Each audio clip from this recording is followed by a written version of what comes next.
नमस्कार, आप देख रहे हैं न्यूज़ वन इंडिया। आपके साथ मैं हूं सुरभि तिवारी। तो कांग्रेस आपके है कौन, ये सवाल हम क्यों पूछ रहे हैं। दरअसल कांग्रेस ने अब आम आदमी पार्टी की जुबान बोलना ही शुरू कर दिया है। दिल्ली के अधिकारों को लेकर के खींचतान लगातार तेज हो गई है। तो केजरीवाल बनाम मोदी और आम आदमी पार्टी बनाम भारतीय जनता पार्टी की नाक की लड़ाई में अब कांग्रेस अपना बिखरा हुआ अस्तित्व खोजने की तलाश में जुट गई है। तो केंद्र सरकार द्वारा दिल्ली के उपराज्यपाल के अधिकारों को बढ़ाने वाले बिल को लेकर के दिल्ली कांग्रेस केंद्र की मोदी सरकार और आम आदमी पार्टी सरकार पर हमला किया है।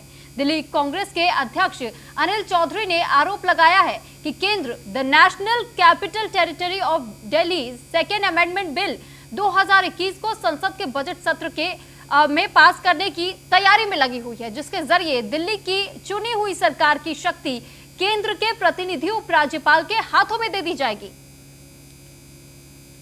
तो ये सवाल लगातार यहाँ पे अब बने हुए कि जिस तरीके के आरोप यहाँ पर केंद्र सरकार पर लगाए जा रहे हैं कांग्रेस और आम आदमी पार्टी की तरफ से, तो इस सवाल में कितनी सच्चाई नजर आती है।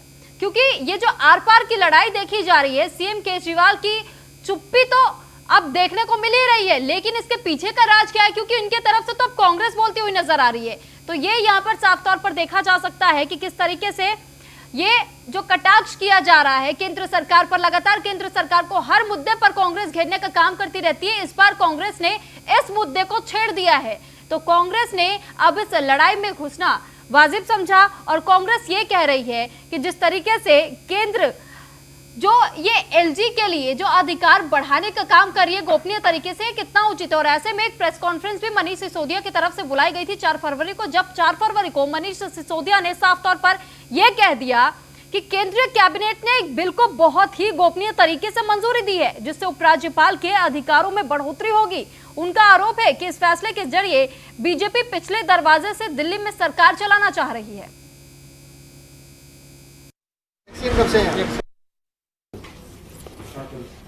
आज कुछ मीडिया रिपोर्ट्स के माध्यम से पता चला है कि केंद्र सरकार ने कल चुपचाप बहुत ही गोपनीय तरीके से दिल्ली में चुनी हुई सरकार के जो मुख्यमंत्री होते हैं, मंत्री होते हैं, चुनी हुई सरकार के मुख्यमंत्री और मंत्री के अधिकार कम करके उनको छीन के एलजी को देने का एक कानून पास किया है कल कैबिनेट ने।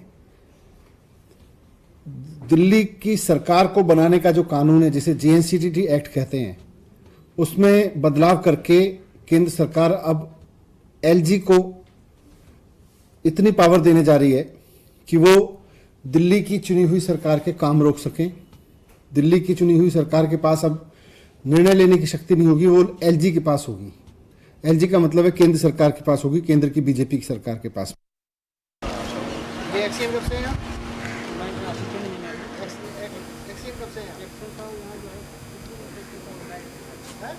तो अभी आपने मनीष सिसोदिया के बयान को भी सुना कि किस तरीके से सीधे तौर पर केंद्र को घेरने का कोशिश आम आदमी पार्टी तो करती ही रही है दिल्ली में। भाजपा के प्रधानमंत्री कहूंगा मैं, आज उनसे मिलना चाहते, इन तीनों काले कानूनों के खिलाफ वो अपनी आवाज लेकर के आए। भाजपा के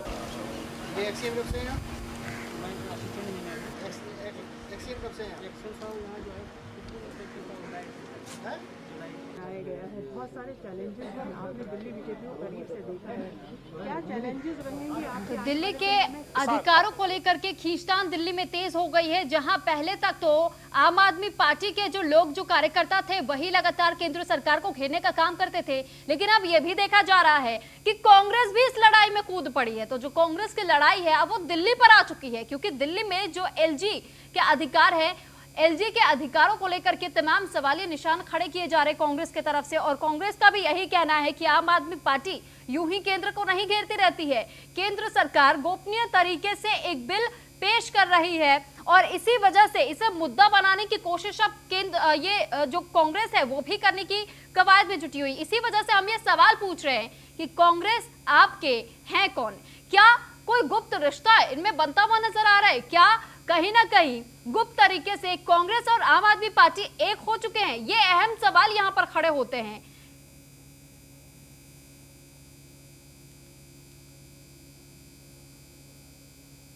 और अब इसी पर चर्चा करने के लिए हमारे साथ आज के इस खास डिबेट में हमारे साथ जो मेहमान जुड़ रहे हैं वो है कांग्रेस नेता उमाशंकर पांडे जी और आम आदमी पार्टी से गजेंद्र भारद्वाज जी जो नेता है आम आदमी पार्टी के, वो भी हमारे साथ जुड़े हुए हैं, और साथ ही कपिल कुमार जी संविधान के जानकार होने के साथ साथ इतिहासकार भी हैं। और साथ ही हम आपको ये भी बता दें कि यहाँ पर नरेंद्र बिंदल जो कि पूर्व निगम पार्षद है बीजेपी से, वो भी हमारे साथ जुड़ेंगे। और कुछ ही देर के बाद नेहा शालिनी दुआ जी भी बीजेपी नेता के तौर पर हमारे साथ जुड़ेंगी। लेकिन फिलहाल जो मेहमान हमारे साथ मौजूद है, आप सभी का बहुत स्वागत न्यूज़ वन इंडिया पर। तो इस बहस की शुरुआत करेंगे। सबसे पहला सवाल मेरा यहाँ पर कांग्रेस नेता से ही रहेगा कि अगर हम बात कर रहे हैं इस अमेंडमेंट की और ये सवाल खड़े किए जा रहे हैं, क्योंकि हमारा सवाल भी यही है कि कांग्रेस आखिर आपके हैं कौन? जब ये दिल्ली की लड़ाई है तो कांग्रेस इसमें भी दखल देती हुई नजर आ रही है। मैं आपसे जवाब चाहूंगी उमाशंकर जी। ये रिश्ता क्या किया जाता है ये तो आप लोग तय करें, लेकिन कांग्रेस पार्टी लगातार संविधान के साथ ही खड़ी होती है और जहां कहीं भी संविधान के खिलाफ कुछ होता है या लोकतांत्रिक अधिकारों के खिलाफ कुछ होता है, वहां सिर्फ कांग्रेस नहीं, मुझे लगता है कि सभी विपक्षी दलों को एक स्वर में आवाज उठाना। अगर अब हम लोग ये देख रहे हैं, ये पूरा देश देख रहा है कि दिल्ली में लगातार एलजे के माध्यम से चुनी हुई सरकार पर नियंत्रण करने का काम भारतीय जनता पार्टी कर रही है। लोकतंत्र में चुनाव हारना और सत्ता में परिवर्तन होना ये बहुत ही स्वाभाविक प्रक्रिया है। कभी हम सत्ता में रहे, कभी दूसरे लोग सत्ता में आए, फिर आगे दूसरे लोग सत्ता में आएंगे, लेकिन इसका ये मतलब नहीं है कि अपने फायदे के लिए, अपने अहंकार की तुष्टि के लिए, आत्ममुग्धता के लिए एक चुनी हुई सरकार के अधिकारों को बार बार, एक बार नहीं, बार बार उसको दबाने का प्रयास किया जाए। मुझे लगता है कि ये सर्वथा अनुचित है। ऐसे प्रयास किसी भी सरकार को नहीं करने चाहिए, क्योंकि ऐसे एक परंपरा बनती है और उस परंपरा से सबसे ज्यादा नुकसान अगर किसी बात का होता है तो वो लोकतंत्र और संविधान और खास करके उसके अंतर्गत आने वाली उस जनता का होता है जो किसी सरकार को चुनकर विधानसभा और लोकसभा में जी। चलिए ठीक है उमाशंकर जी, यहाँ पर हमारे साथ संविधान के जानकार और साथ ही वो इतिहासकार भी है कपिल जी। मैं आपसे ही जानना चाहूंगी, जिस तरीके से ये सवाल खड़े किए जा रहे हैं कि कांग्रेस और आम आदमी पार्टी लगातार सरकार को घेर रही है कि ये गोपनीय तरीके से इस बिल को लाया जा रहा है, तो क्या ऐसा कोई प्रावधान है संविधान में कि इस तरीके से गुप्त तरीके से कोई भी लागू कर सकता है?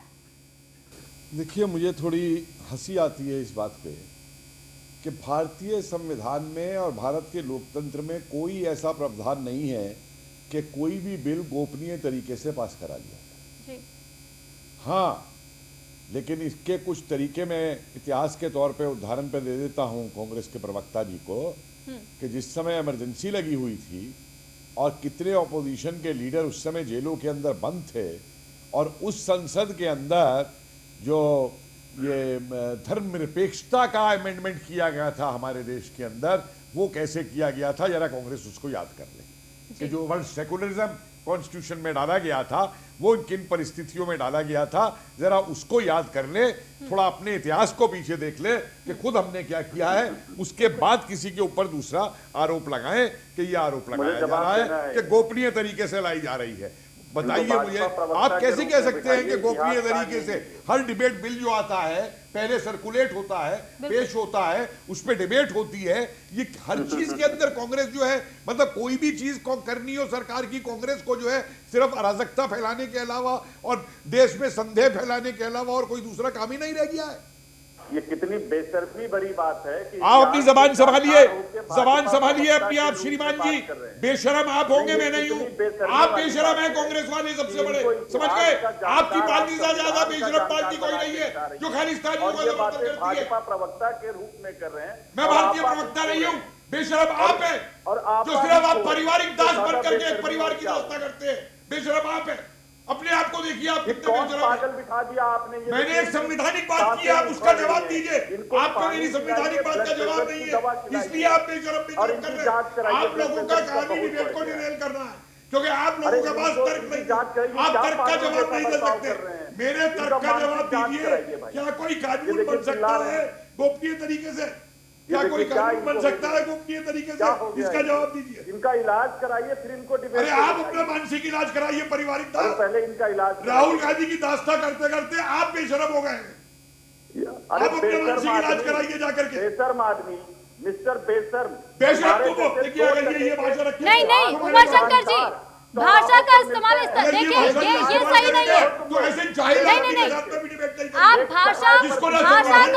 भाषा की मर्यादा बनाए रखिए उमाशंकर जी, भाषा की मर्यादा बनाए रखिए। ये बहुत गलत है। आपने जो शब्द भी इस्तेमाल कीजिए, आपने जो शब्द इस्तेमाल किए वो वापस लीजिए कृपया।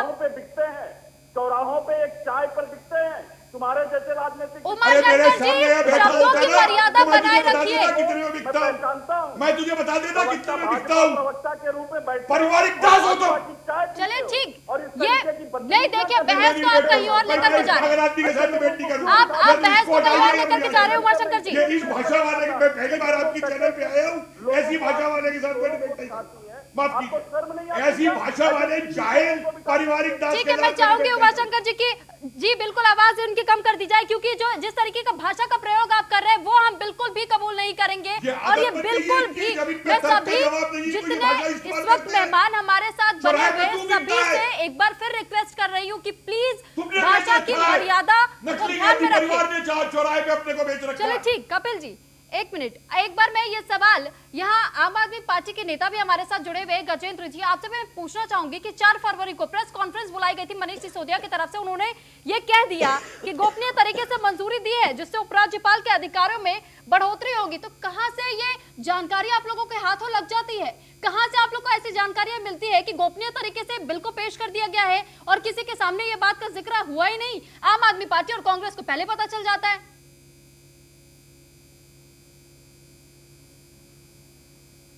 2015 में हमारी सरकार बनी थी, उसके बाद से किस तरीके से भारतीय जनता पार्टी और अमित शाह ने किस तरीके से दिल्ली सरकार से बदले लिए। आपने देखा कि एंटी करप्शन ब्यूरो थी, एक ही विजिलेंस एजेंसी थी हमारे पास दिल्ली सरकार के पास, वो भी भारतीय जनता पार्टी ने ले ली। और उसके बाद किस तरीके से दिल्ली सरकार को बार बार छोटी छोटी चीजों पे काम करने से रोका गया। भारतीय जनता पार्टी दिल्ली की डेवलपमेंट की दुश्मन है। भारतीय जनता पार्टी को पसंद नहीं आया कि हमने कहा कि हम बिजली हाफ करेंगे, पानी माफ करेंगे। भारतीय जनता पार्टी को लगा कि अगर गरीब लोगों के लिए इतने काम हो जाएंगे तो कहीं अरविंद केजरीवाल की पॉपुलैरिटी ना बढ़ जाए। बार बार हमारी चीजों पर डंगा लगा, बार बार एलजी साहब हमारी फाइल रोक देते थे। ये मैटर होनेबल सुप्रीम कोर्ट में जाता है और होनेबल सुप्रीम कोर्ट एक डिसीजन देती है और होनेबल सुप्रीम कोर्ट कहती है कि दिल्ली में लैंड, पुलिस और जुडिशरी को छोड़ के सारे अधिकार दिल्ली सरकार के पास हो गए। ये होनेबल सुप्रीम कोर्ट ने इसका डिसीजन दिया। उसके बाद दिल्ली सरकार ने काम करने शुरू करे और दिल्ली सरकार के डेवलपमेंट की काम ऐसे रहे कि उसके बाद दिल्ली के लोगों ने 2020 में भी, वो मुद्दा कुछ और है, आज का मुद्दा कुछ और है। सुन लीजिए मैं क्या कह रहा हूँ। 2020 में उन्हीं कामों की वजह से दिल्ली के लोगों ने एक बार फिर से आम आदमी पार्टी को, अरविंद केजरीवाल को भारी मैंडेट दिया, 70 में से 62 सीटें लेके। अब फिर से भारतीय जनता पार्टी की सरकार, क्योंकि 3 बार अरविंद केजरीवाल से चुनाव हार गए, 3 बार दिल्ली के लोगों ने इनको सत्ता से बाहर कर दिया, पिछले 25 साल से दिल्ली की सत्ता से बाहर है।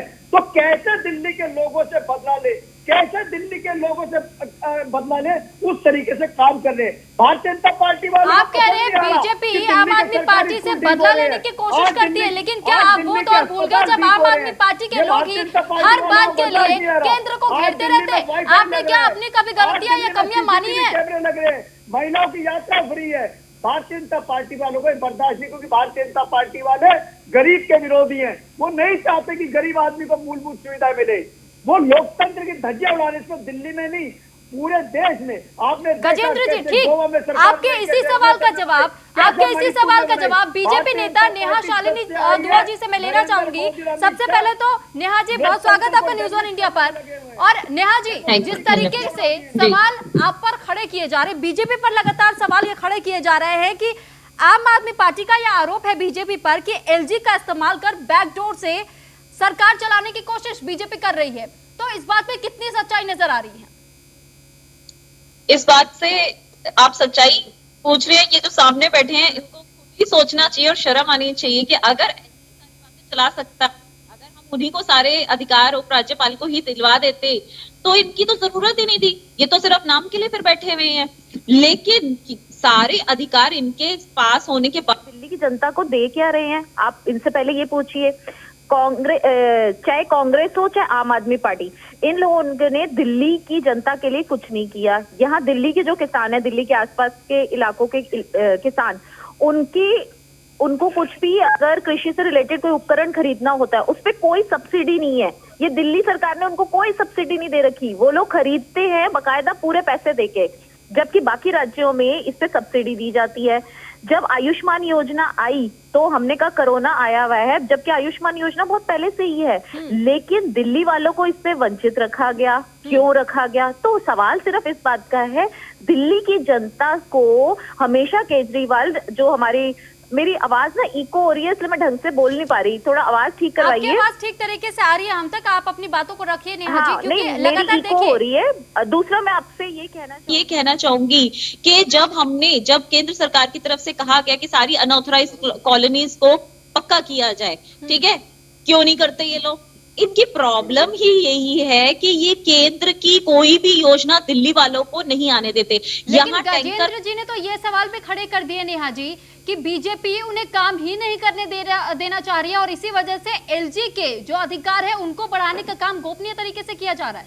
देखिए, एलजी के अधिकारों को बढ़ाने का काम गोपनीय, ये लोग जो भी रिवर्स फैलाए मुझे नहीं पता, लेकिन मैं इतना कहना चाहूंगी कि आज जो उठा के यहाँ से टैंकर लेके जाते हैं मनीष सिसोदिया और राघव चड्ढा सिंघू बॉर्डर पे, दिल्ली की मैं बहुत सारे इलाके आपको गिनवा सकती हूँ जहाँ पर पानी की एक बूंद नहीं आती। 2-2 दिन लोग पानी से प्यासे रहते हैं, अगर आता भी है कभी पानी तो मिट्टी से भरा हुआ, जिसे जानवर तक नहीं पी सकते। इनको शर्म नहीं आती? ये तो फिर पूरी राजनीति कर रहे हैं ना। वैसे भी वो हाथ खड़े कर रहे हैं, बोलिए। सुरभि, क्या कह रहे हैं? शालिनी जी को तो मुझे नहीं पता कि कहाँ से आती है, इनकी फैमिली बैकग्राउंड क्या है, लेकिन ये तय है कि हम दिल्ली के लोगों के लिए कमिटमेंट। भाई साहब, मैं प्रवक्ता हूँ भाजपा की दिल्ली प्रदेश से, इसलिए कोई हवा में बातें नहीं कर रही। प्रूफ पे मैं आपको शिव विहार कॉलोनी का बता सकती हूँ, मैं आपको ब्रह्मपुरी का बता सकती हूँ, ऐसी बहुत सारी कॉलोनीज गिना सकती हूँ जहाँ आप पानी नहीं भेजते, लेकिन आप सिंघू बॉर्डर भेजते हैं। कैसे मिल रही है? आपको तकलीफ इस बात की कि गरीब आदमी को बिजली फ्री में क्यों मिल रही है? आपको तकलीफ इस बात की है कि महिलाओं आपको तकलीफ इस बात की है कि आप जिस पानी को फ्री कहते हो, आप दिल्ली की जनता से ना पोल करवा लो। जो यहाँ मैं एंकर सुरभि भी, अगर आप दिल्ली में रहती है तो आप बताइए आपको क्या पानी का बिल नहीं आता? आप ईमानदारी से बताइए कि आपको पानी का बिल नहीं आता, आपको बिजली का बिल नहीं आता। हमको जो बिजली का बिल आता है वो 4 गुना ज्यादा आता है। अरे 3 बार हटा दिया। आम आदमी जो मिडिल क्लास फैमिली है वो रो रही है, वो कहती है कि मैडम हम लोगों को इतना बिल आता है, पता नहीं कौन सा फ्री का इन्होंने जो एजेंडा कर रखा है वो कहाँ कर रखा है। वो सिर्फ झुग्गी झोपड़ियों में एक बल्ब और एक पंखे पे शायद फ्री कर रखा है, क्योंकि हम लोग तो दुगना तिगुना बिल दे रहे हैं। आप बड़ी बड़ी कोठियों में रहते हो, आपको नहीं पता होगा। दिल्ली के गरीब आदमी के लिए जो मिडिल क्लास है, जो आप लोग मुझे बताओ ना, आप पानी फ्री किसको देते हो? किसको देते हो? आम आदमी पार्टी के कार्यकर्ता को? आपके लिए नहीं है, गरीब आदमी के लिए। आम आदमी पार्टी के कार्यकर्ता गरीब आदमी के लिए हैं। हम लोग तो पे करते हैं और मैंने बहुत सारे लोगों से पूछा, मैं पूछती हूँ या और भी जगह जो मिडिल क्लास फैमिली जो एक कमरे के घर में रहते हैं वो कहते हैं मैडम हमारे को बिल आता है 500 रुपए महीना, ये पानी का है। आप बताओ हम जैसे गरीब बंदा कहाँ जा रहा है? तनख्वाह 15-20 हजार हो महीने की, वो 500 से 1000 रुपए इसमें और 2.5 से 3 हजार बिजली में कैसे खर्च करे? बताओ मैडम। लेकिन अब एक सवाल यहाँ पर अनिल जी से भी मैं लेना चाहूंगी। इनको तकलीफ ठीक है, संविधान के जानकार भी यहाँ पर हमारे साथ बने हुए, एक बार उनसे भी जान लेते हैं, क्योंकि ये आरोप लगाए गए थे। तकलीफ इस बात की है, बात तो सुन लीजिए आप लोग, बात तो सुन लीजिए। कपिल जी हमारे साथ बने हुए हैं, किसानों के लिए टैंकर भेज दिए। संविधान के एक्सपर्ट हमारे साथ ऑलरेडी बने हुए हैं, आप उनकी बात भी एक बार सुन लीजिए, उसके बाद आपके पास भी आते हैं। कपिल जी, आपसे हमारा सवाल इतना ही है कि जिस तरीके के ये आरोप लगाए जा रहे हैं कि ये जो संविधान में नए ऐसे प्रावधान जोड़े जा सकते हैं, नया ऐसा कानून पारित किया जा सकता है कि इसमें जो एलजी के अधिकार है वो पूरी तरीके से बढ़ जाएंगे और दिल्ली सरकार की जो अधिकार है वो बिल्कुल घटते चले जाएंगे और ऐसे में टेक ओवर करने का काम एलजी कर लेगी, तो क्या ऐसा हो सकता है? देखिए, मेरे हिसाब से ऐसा ना तो संभव है, ना इस तरीके का कोई प्रस्ताव। जी, अगर ऐसा कोई प्रस्ताव होता, खाली ये कह देने से कि हमें पता लगा है अरे मैं आज कह दूं कि मुझको पता लगा है कि कांग्रेस ये कर रही है या आप ये कर रही है या बीजेपी ये कर रही है, ये कोई तरीका नहीं। अगर आप पे कोई खबर है तो आप सामने लाइए कि ये प्रस्ताव हमें पता लगे हैं, ये बदलना चाहते हैं। हवा में डिबेट करने से कोई फायदा नहीं है। और अगर कोई ऐसा प्रस्ताव आता है तो वो प्रस्ताव जो मैंने कहा संसद के सामने आएगा, संसद में उस पर डिबेट होगी, चर्चा होगी, आप लोग मीडिया में उस पर चर्चा करेंगे, तब जाके बात बनेगी। तो हवा में लड़ाई करने से, मुद्दा बनाने से ये एक तरीका बन गया है। और अब मैं एक चीज इनको बता देना चाहता हूं, एक दिल्ली का नागरिक होने के नाते, और मैं दिल्ली के अंदर सन 82 से रह रहा हूं, मेरी तकलीफ क्या है मैं आपको बता देना चाहता हूं। आपने तो खाली बिजली की बात की ना, कि बिजली की गरीबों को बिजली देने की बात और वो सब है। मेरी तकलीफ ये है कि दिल्ली की सरकार इसलिए नहीं बनाई गई थी कि जो लोग दिल्ली का आके घेराव करके और दिल्ली के अंदर इस कोविड की स्थिति में भी दिल्ली की आर्थिक बंदी करेंगे, उनको दिल्ली की सरकार समर्थन देगी, उनको जाके पकौड़े और समोसे खिलाएगी। मेरी दिल्ली की सरकार से ये उम्मीद नहीं थी। मेरी दिल्ली की सरकार से ये उम्मीद नहीं थी कि रात भर जो है अफवाहें चलती रहेंगी कि आनंदपुर, वो कहां से बस स्टॉप से आनंद, क्या है वो, आनंदपुर के बस स्टॉप से बसें जाएंगी यूपी को और हजारों मजदूर वहां पे इकट्ठे करवा देगी दिल्ली की सरकार। इसलिए दिल्ली की सरकार से जो एक उम्मीद थी कि एक नई चीज आई थी दिल्ली के अंदर, एक दिल्ली को नई जिंदगी मिलेगी दिल्ली के अंदर, उस नई जिंदगी को इस दिल्ली की सरकार ने पंचर किया। इसलिए मेरी उम्मीद एक नागरिक के नाते मैं दिल्ली के जो इस बात को कह रहा हूं। आपको मालूम है दिल्ली के अंदर ये दिल्ली का जल बोर्ड में 26,000 करोड़ का घोटाला किया है, उससे भी जरा जवाब दे दे। ये आम आदमी पार्टी की बातों का जवाब सबसे पहले एक मिनट नेहा जी मैं आपके पास भी आऊंगी। गजेंद्र जी कुछ कहना चाह रहे हैं, एक बार आप कह लीजिए, उसके बाद से मैं नेहा जी के पास आऊंगी। डिबेट आप कंडक्ट कर रहे हो, ऐसे थोड़ी कोई भी बीच में घुस जाएगा। आप जिससे सवाल पूछोगे वही तो जवाब देगा। ठीक है, अभी फिलहाल गजेंद्र जी सवाल मेरा आपसे ही है, आप ही बताइए। जिस तरीके से कपिल जी ने भी यहाँ पर सारी बातें अपने सामने रखी कि इस तरीके का कोई प्रावधान नहीं है, पहले संसद में उस बिल को पेश किया जाएगा, चर्चाएं होंगी, उसके बाद ही तो पारित होगा ना। लेकिन इस तरीके से मनीष सिसोदिया जी ने कैसे कह दिया कि गोपनीय तरीके से सरकार, जी समझ लीजिए कि इन लोगों को तकलीफ क्या है। तकलीफ सिर्फ इतनी है, मेरी बात का जवाब दीजिए ना कि बिल है कहाँ, बिल के प्रावधान है कहाँ जिस पे आप कह रहे हैं। लीजिए सर, संविधान विशेषज्ञ सब सुन लीजिए। देखिए ये जीएनसीटी एक्ट अमेंडमेंट के लिए कैबिनेट में लाया गया, ठीक है, कैबिनेट में उसने अमेंडमेंट करी और तकलीफ इस बात की हो रही थी भारतीय जनता पार्टी वालों को कि अरविंद केजरीवाल की सरकार किसानों के साथ क्यों खड़ी है, वहां पे उन्हें पानी क्यों पिला रहे हैं, आपके साथ आपको कांग्रेस की तो खड़ी नजर आ रही है। सुनिए, अरविंद केजरीवाल की सरकार उन खालिस्तानियों के साथ भी खड़ी थी जिन्होंने लाल किले के ऊपर अहिंसा की। अरविंद केजरीवाल की सरकार उनके साथ भी खड़ी थी जिन्होंने लाल किले में अहिंसा की। अरविंद केजरीवाल ने उन अराजकतावादियों का साथ दिया जिन्होंने 26 जनवरी को अराजकता में 26,000 करोड़ का घोटाला किया है जल बोर्ड में, उसका कोई हिसाब देंगे अब जनता को? नहीं देंगे और कहेंगे हम फ्री का पानी दे रहे हैं। अरे फ्री का पानी कहाँ से दे रहे हो? 26,000 करोड़ का घपला। आपका जवाब जानना चाहूंगी, आपका जवाब जानना चाहूंगी कि आखिर ऐसे क्या, कौन सी आप लोगों के बीच में खिचड़ी पक रही है या किस तरीके का गुप्त रिश्ता आप लोग के बीच में तैयार हो रहा है कि आम आदमी पार्टी और केंद्र की लड़ाई अगर, तो इसमें बीच में अगर कांग्रेस क्यों कूद रही है?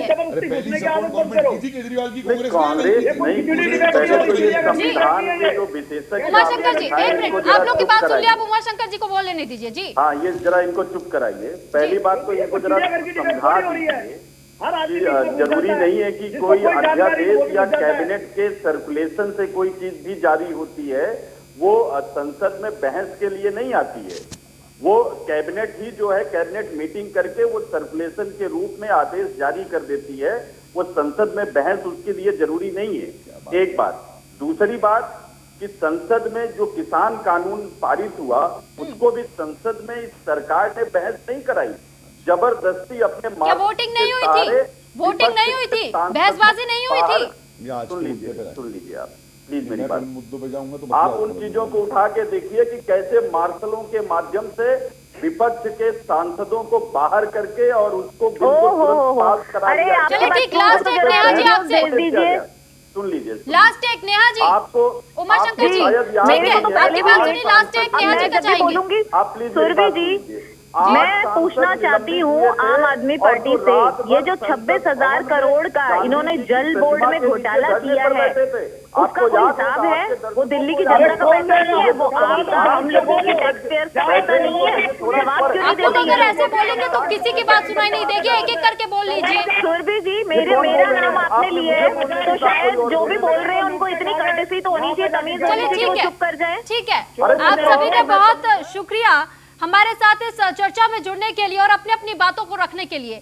तो कांग्रेस आपके हैं कौन, ये सवाल जो हम कर रहे थे, इस सवाल का जवाब हमें इस बहस में भी नहीं मिली, क्योंकि जिस तरीके से कांग्रेस से जब हमने पूछने की कोशिश की या आम आदमी पार्टी की तरफ से पूछने की कोशिश की कि आखिर किस आधार पर केंद्र को घेरने का काम ये कर रहे, तो उनके पास पुख्ता तौर पर कोई सबूत नहीं है, लेकिन सवाल उठाना उनका काम है। अपोजिशन में वो इस वजह से केवल सवाल खड़े किए जा रहे हैं। तो फिलहाल आज के लिए इतना ही, मुझे दीजिए इजाजत, नमस्कार।